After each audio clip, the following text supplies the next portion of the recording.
First of all, I'm really happy to be here because I love Montreal. It's like Paris, but you bathe. When Joan Rivers went in for routine throat surgery in 2014, she never woke up. The official story seemed simple.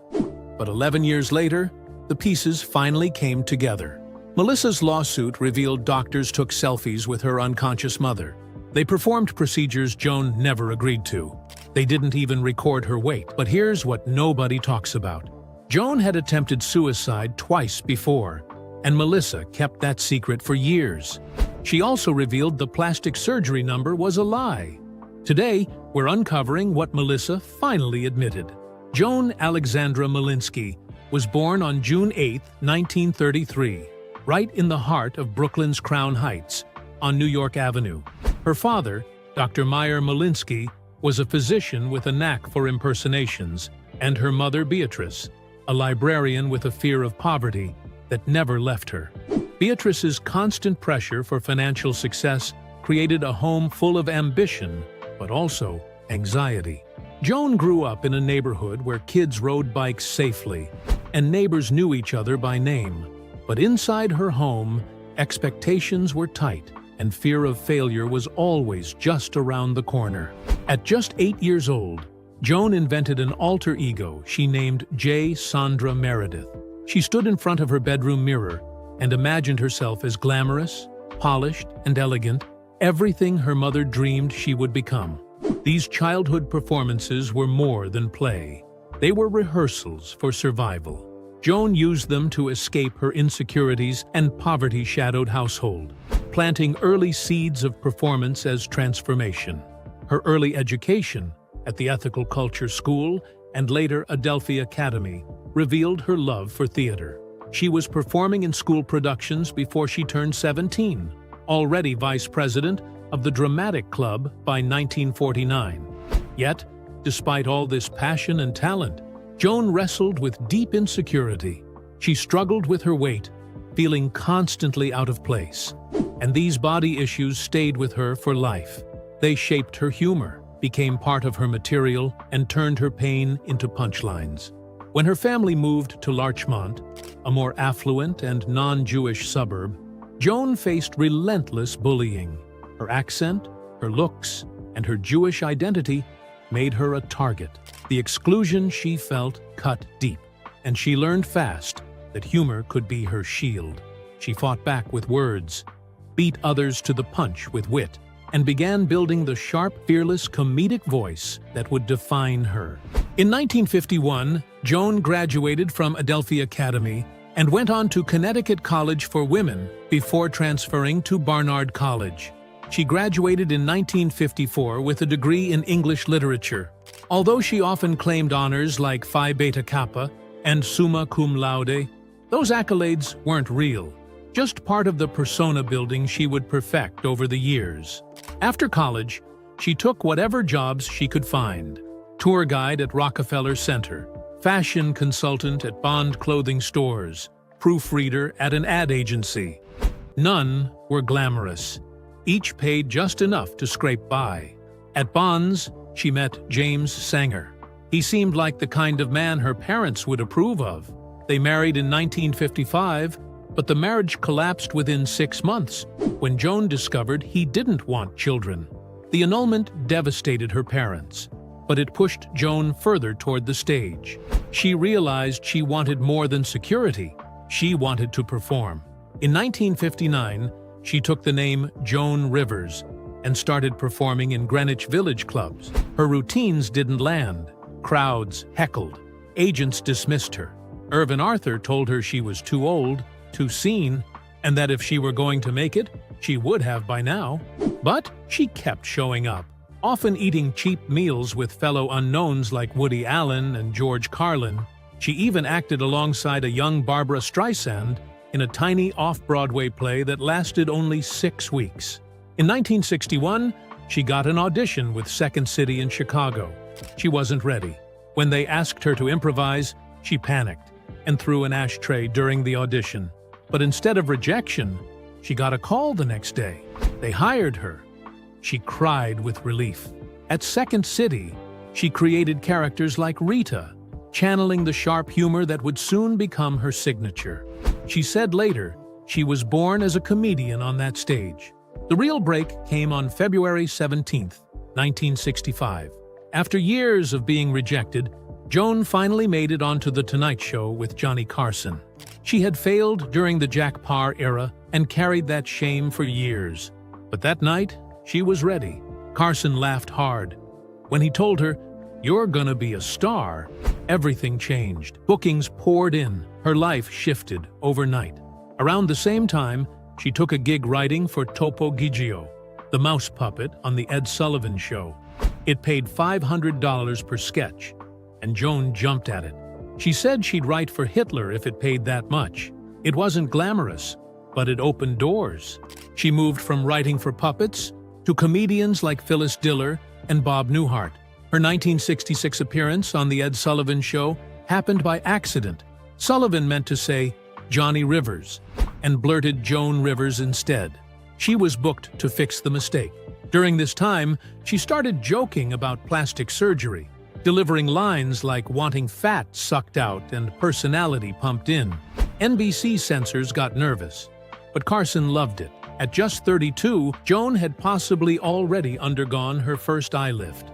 She launched her own daytime talk show in 1968, That Show with Joan Rivers. Each episode had a theme. Johnny Carson appeared on the first one, showing his support. Despite celebrity guests like Jerry Lewis and Don Rickles, the show didn't last beyond 1970. It was one of Joan's first major setbacks, but not her last. That same year, she released a comedy album titled Presents Mr. Phyllis and Other Funny Stories. Tracks like The Fat Girl exposed her deepest insecurities, turning personal pain into raw comedy. The album didn't top charts, but it established her voice, bold, self-deprecating, and unfiltered. In 1968, Joan Rivers stepped into a world completely different from her comedy stage, the world of dramatic cinema. She took a role in The Swimmer, alongside Burt Lancaster. Most people wrongly think it happened in 1972, but it was actually 4 years earlier. The filming experience, though, was anything but glamorous. Lancaster kept redirecting her lines, and the director, Frank Perry, had a totally different idea of her character. One wanted her to be sweet and hurt. The other wanted her to be cold and cruel. Joan went back and forth so many times between their versions that by the end, nothing made sense. She was stuck between egos, and that one small scene took far longer to shoot than expected. It was an early taste of how brutal film sets could be for women trying to do something different. Just a year later, she took a different kind of risk, one with her voice. In 1969, Joan released the next-to-last Joan Rivers album. It wasn't 1973, as many sources say. This album wasn't just comedy, it was a revolution in vinyl. She talked about things women weren't even allowed to mention: abortion, homosexuality, pain disguised as laughter. She joked about women having 14 appendectomies because she couldn't say the word abortion. That was how tight the censorship was. She made jokes about her gay hairdresser, Mr. Phyllis, long before America was ready to laugh about that. She had already released Mr. Phyllis and Other Funny Stories in 1965, but this 1969 album hit like a punch. Nobody had heard a woman say these things into a microphone before. These albums quietly spread like fire underground. They didn't top charts, but they made her unforgettable. Then came the lights of Las Vegas. Many think she started there in 1975, but she had already co-headlined with John Davidson at the Riviera in 1969. Her Caesar's Palace debut? 1972, as Paul Anka's opening act. And from there, it never stopped. The Sahara, Frontier, MGM Grand, Desert Inn, all booked her. And Vegas wasn't ready for her mouth. She joked about abortions, plastic surgery, and cheating husbands. A man can sleep around, no questions asked. But if a woman makes 19 or 20 mistakes, she's a tramp. One of her boldest lines? "My vagina is like Newark. Men know it's there, but they don't want to visit." By 1984, she was making $50,000 per show with a $12 million deal over 3 years. She wasn't just performing, She was rewriting the rules for what women could say in public and where they could say it. In 1978, she tried something even bigger.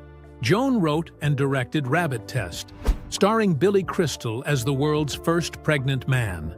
Edgar Rosenberg, her husband, produced it. On paper, it sounded like comedy gold. The movie made $12 million on a $997,000 budget, so it didn't flop financially. But critics hated it. There were so many cameos: Paul Lynde, Norman Fell, Charlotte Rae, even her own daughter Melissa. But the jokes didn't land. Billy Barty appeared in blackface. Reviewers called it vulgar. Roger Ebert didn't hold back. IMDb gave it a 3.110. The Metascore was just 20. That one film was enough. She never directed again. Her husband wasn't just her producer, he was her foundation. Joan married Edgar Rosenberg on July 15, 1965. They had met just 5 days earlier. She was rewriting a screenplay in Jamaica. He hired her, and they got married in a flash. That same night, she did 2 comedy shows at the bitter end. In 1968, their daughter Melissa Warburg Rosenberg was born.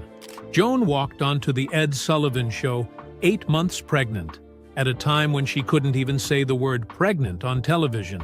Edgar wasn't just a husband. He built her career like an architect. They called it the career, like it was a living thing. Joan even turned motherhood into material. She'd write comedy as bedtime stories and teach Melissa how to make punchlines out of life. Their partnership lasted 22 years until Edgar's suicide in 1987. Then came the Golden Desk, The Tonight Show. In August 1983, Joan Rivers became the permanent guest host for Johnny Carson. No woman had ever come close to that seat. Between then and 1986, she guest hosted 190 times. That number broke every record. For 2 full weeks, she hosted every single night. July 26, 1984, became a historic broadcast. It was the first TV episode in American history to be aired in MTS stereo. But only New York viewers with WNBC could hear it. She once called herself Johnny Carson's daughter. That's how deep the mentorship ran. Everyone thought she'd be the next in line. She nearly was.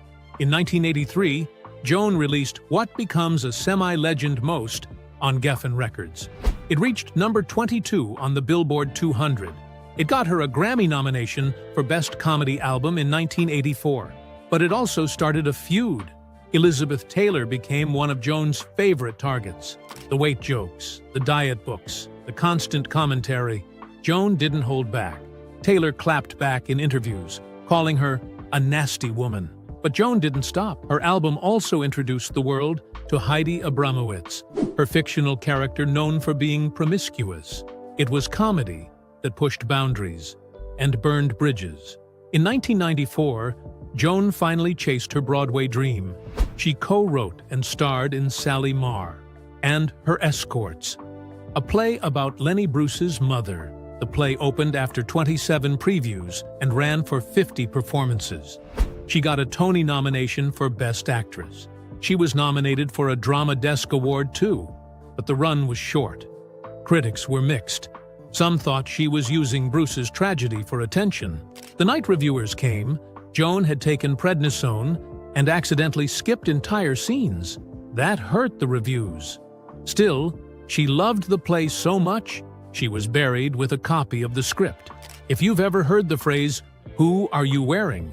on the red carpet, thank Joan. She changed everything about celebrity fashion. Before her, red carpets were about the movies. After her, it was all about the dresses. Some say her fashion coverage started in 1991 at the Golden Globes. Others know it began earlier. She turned fashion commentary into a billion-dollar entertainment industry.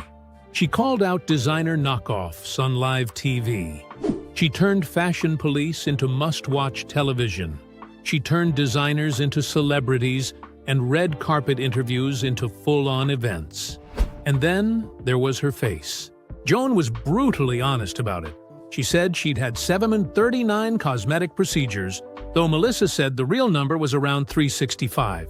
She had her first one, an eye lift, at 32 in 1965, right after her big break on Carson's show. Botox every 6 months. Facelifts, nose jobs, liposuction. She joked about a facelift gone wrong in 1983. "I looked like a Shar-Pei puppy." That joke became iconic. She talked about it so openly that she removed the shame. Joan turned surgery into comedy. She didn't just normalize it, she made it part of the culture. Joan Rivers made history on October 9, 1986, when she became the first woman to host a late-night network talk show. The premiere of The Late Show, starring Joan Rivers on the newly formed Fox network, was electric, with a lineup featuring Elton John, Cher, David Lee Roth, and Pee Wee Herman. It looked like a winning start, but within weeks, the excitement faded. Big-name celebrities avoided the show out of fear, because Johnny Carson, the king of late night, wasn't happy. Many feared that if they appeared on Rivers' show, Carson would blacklist them from The Tonight Show. That fear proved real. The ratings slipped fast. What worked in short bursts when she guest-hosted for Carson didn't carry the same weight every single night. Viewers turned away. By March 1987, the show was already considered a flop. Even the Associated Press called it out. Behind the scenes, Joan's husband, Edgar Rosenberg, who was also the executive producer, clashed with Fox chairman Barry Diller. The tension was no longer private. It spilled into the press. Everyone seemed to be fighting over what had gone wrong. When Rivers had accepted the job, she called Johnny Carson directly to share the news. He didn't say a word. He hung up the phone. And that was the last time they ever spoke. She had been his loyal guest host for 18 years, but Carson felt betrayed. He'd let other comedians like Bill Cosby, George Carlin, and David Brenner leave without a fuss. But this was different. "She's dead to me," he told Jay Leno. Carson erased her from his world. Her name, her photos, even her comedy albums were removed from the show's materials. Guests who appeared on her show were banned from his. Joan believed his reaction wasn't just about loyalty. She said he treated her like property, like she belonged to him, saying, "I think he really felt because I was a woman, that I just was his." She never returned to NBC's late-night lineup until Jimmy Fallon invited her back in February 2014, 49 years after her first appearance. She died 6 months later. By May 15, 1987, the show had aired about 150 episodes. That day, Joan Rivers taped her final one. Her guests included Howie Mandel, Chris Rock, and Paul Rubens, but she already knew it was over. Fox executives fired both her and her husband. Joan later described the way they were let go as humiliating. Edgar was blamed publicly. Diller pointed fingers. The network had poured millions into the venture. In the end, Fox lost $99 million on late-night programming. They had to pay out Joan's $10 million contract just to end it. They replaced her with Arsenio Hall, whose energy caught on with viewers. His guest hosting was so well received, he ended up with his own late-night show. 3 months after their firing, tragedy struck. On August 14, 1987, Edgar Rosenberg took his own life in a hotel room in Philadelphia. He overdosed on Valium and alcohol. Investigators found 3 tapes where he called himself a clogged wheel. He talked about his failing health, a previous heart attack that led to quadruple bypass surgery, and recent hospital stays that left him feeling like a burden. He said he couldn't even travel with Joan anymore. She was left behind, unemployed, widowed, and facing financial ruin. Most reports said she owed $6 million, but in truth, the number was closer to $37 million. She later explained, "It all fell apart fast. I'm not a businesswoman. My husband was a businessman," she said. A con man took her public, stole the funds, and even bought rights to her own name. For a while, she couldn't even legally sell jewelry or use her name on products. Her daughter Melissa blamed her for Edgar's death. The grief fractured them too. Still, Joan wasn't done. She turned all that pain into fuel. Her jokes became sharper. Her books grew bolder. Even before the fallout, she had released The Life and Hard Times of Heidi Abramovitz in 1984. It read like a fake biography, but was really a disguised burn book full of Hollywood secrets. She called out the hypocrisy of celebrities by wrapping it in a fictional character's life. She didn't hold back. Over time, she used her own downfall as comedy. Ageism, sexism, rejection. She made it all into punchlines. She spoke directly to women who felt invisible. She stayed on the road, rebuilding piece by piece, and she kept going for 27 more years. By 1989, she had climbed her way back onto TV with The Joan Rivers Show. It premiered on September 5th, and this time it worked. She leaned into daytime. She made it edgier, looser, realer. By June 1990, she won a Daytime Emmy for Outstanding Talk Show Host. Her speech brought people to tears. 2 years ago, I couldn't get a job, she said. This is really for him? She meant Edgar. The show ran until 1993, with over 900 episodes. She never let it feel like a safe, quiet place. She hosted controversial topics, awkward guests, and shocking interviews. It was messy. And that was the magic. One moment you'd laugh, the next you'd gasp. Entertainment Weekly said it was the perfect platform for her wild, off-the-cuff style. During those years, she became known for joking about Elizabeth Taylor. Some say she made 850 jokes about her. Stuff like, she puts mayonnaise on aspirin, and when she pierced her ears, gravy ran out. But the truth was softer. Taylor didn't take it personally. Their mutual friend, Roddy McDowell, said Liz knew how to laugh at herself. They even made peace in public during a 1985 benefit event. What looked like a feud was more like performance art. That was the line Joan walked. Truth hiding inside the joke. In 1990, desperate for money, Joan took a gamble. She joined QVC. At the time, it was mostly for forgotten names, but she launched her jewelry line with a single product, a bee-pin inspired by one Edgar had given her. It sold out in minutes. That moment sparked a billion-dollar empire. She approved every item herself. By 2014, her QVC sales topped $1 billion. Her classics collection alone brought in $4.5 million each year. She registered her trademark in 1996 and launched over 6,000 products. What had started as a survival move became one of her greatest business wins. In 1994, she returned to Broadway, not just as a performer, but as a writer too. She co-wrote and starred in Sally Marr and Her Escorts, a one-woman show about the mother of Lenny Bruce. It ran for about 50 performances at the Helen Hayes Theater. The story echoed Joan's own journey, raising a child, losing a partner, and surviving the industry's rejection.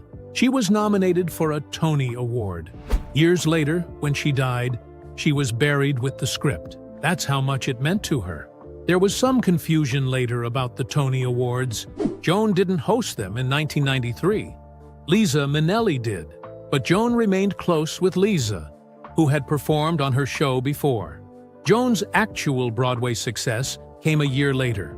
By the mid-1990s, she had stitched her life back together from every angle. Talk show, jewelry business, stage, and then she did something else no one saw coming.